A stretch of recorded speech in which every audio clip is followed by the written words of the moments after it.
This is the third time that Warren and I have seen our holdings in Berkshire go down top tick to bottom tick by 50%. I think it's in the nature of long-term shareholding with the normal vicissitudes in worldly outcomes and in markets. The long-term holder has his quoted value of his stock go down and then by, say, 50%. In fact, you can argue that if you're not willing to react with equanimity to a market price decline of 50% 2 or 3 times a century, you're not fit to be a common shareholder, and you deserve the mediocre result you're going to get, compared to the people who do have the temperament, who can be more philosophical about these market fluctuations. You can never take all the boom and bust out of a capitalist economy, but they could be enormously dampened if there were wise legislative restraints on human conduct that eliminated more of the sin and folly that will inevitably come without the wise restraints. And what happened in America is that the people who were making money out of a lack of wise restraints just got more and more power by doing more and more lobbying and making larger and larger political contributions, and being aided by a certain ideological nuttiness, which assumed that because free markets worked so well compared to, say, communism, that it automatically followed that if there were no laws at all restraining financial conduct, the economy would work better. That's not so. The economy works worse if you allow unrestrained sin and folly in finance. That goes back all the way to the South Seas bubble. Without a system of wise restraints, gross immorality and extreme craziness will happen in markets. They need to be dampened. Sin and folly needs to be stepped on. Both parties have wings that are full of idiots. That is the nature of the game. And the reason it's worked as well as it has is that the people in the middle have sort of over time tuned out the idiots on both sides. But every once in a while, the idiots get in control. And of course, that has terrible consequences.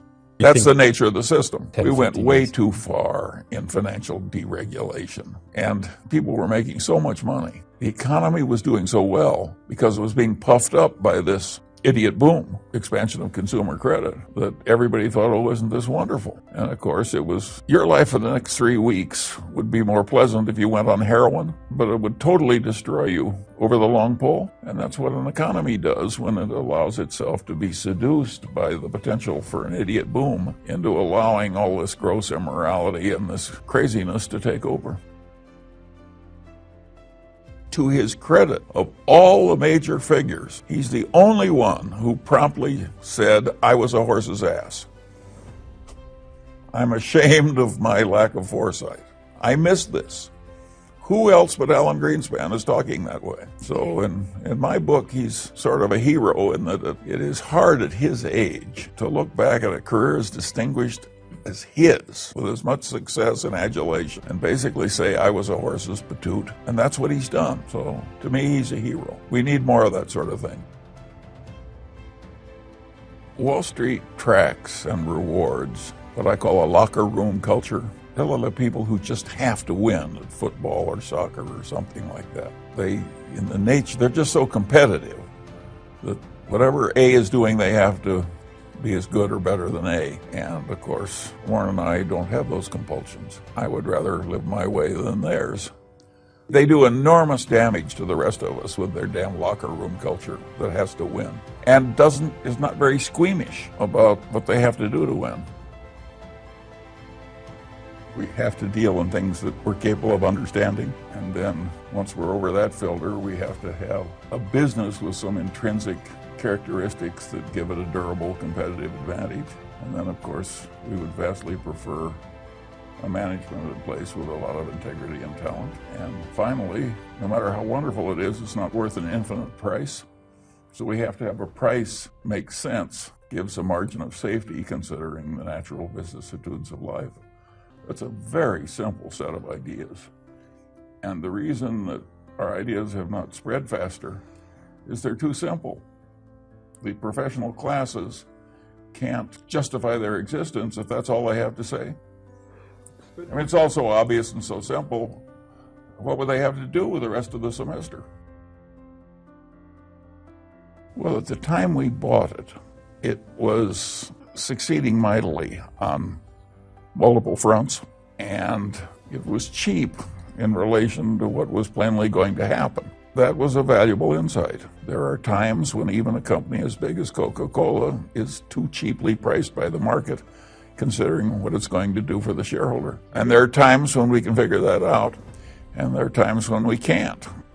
And the times when we can figure it out, we tend to go in heavily.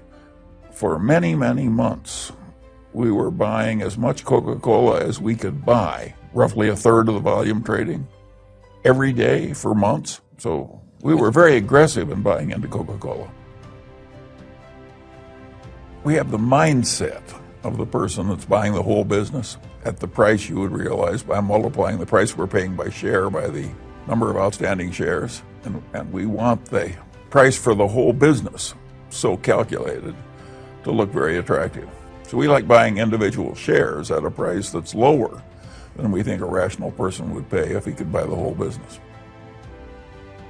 Warren would have been a huge success if Charlie Munger had never lived. How often do you speak to him? Well, in the early days, it was almost every day, and now it's maybe once a week. Only once a week? Yeah. Not very much.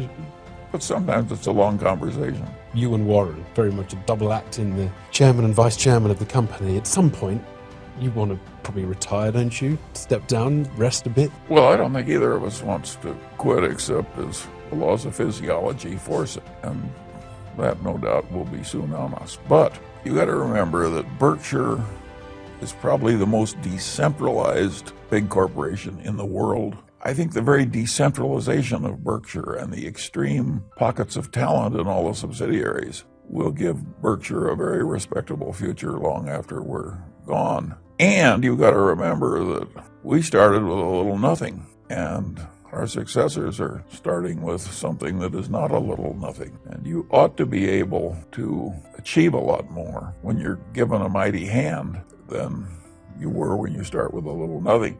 Now, they won't be able to multiply money as per share because that can't happen when you're working with such large sums. But in terms of a creditable institution that serves the wider world, I think Berkshire's contribution after Warren is dead will utterly dwarf the contribution made while he was alive.